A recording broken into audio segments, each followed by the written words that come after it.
This year, I will not be celebrating the 4th of July because I live in the United States, where life begins at conception and ends with a bullet in the classroom, where children and teachers risk their lives every day by attending school and going to work, and where arming our underpaid teachers and locking down our schools like they're penitentiaries is considered to be a better option than enacting common sense gun control laws. All because some people in this country place more value on guns than actual human lives. Where racism is still alive and well, only now it wears a suit and tie instead of white sheets and hoods. Where black people make up just 12% of the total U.S. population, but comprise 38% of the total U.S. prison population.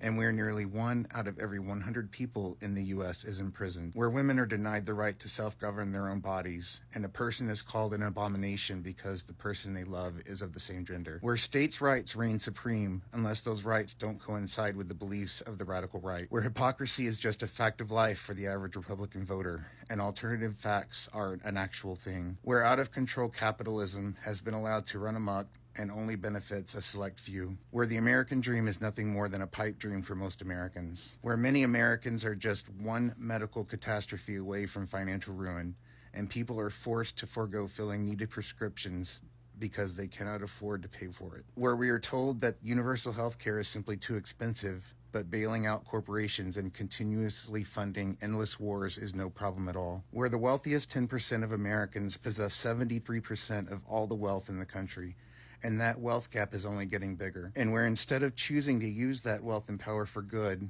the rich selfishly wield it to further enrich themselves with absolutely no regard for the consequences their actions have on this country, the world,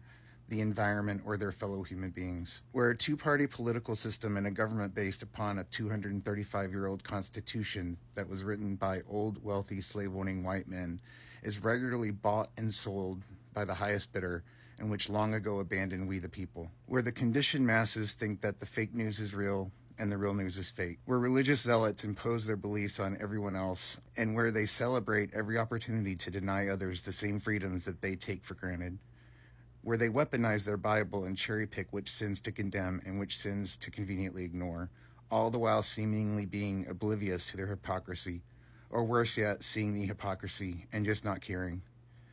where the Supreme Court has lost all credibility and legitimacy in the wake of its apparent inability to separate church from state, to unbiasedly uphold the law and to adhere to legal precedents. So for these reasons and many more, I will not be celebrating the 4th of July and the birth of a nation, because instead I will be mourning the death of one.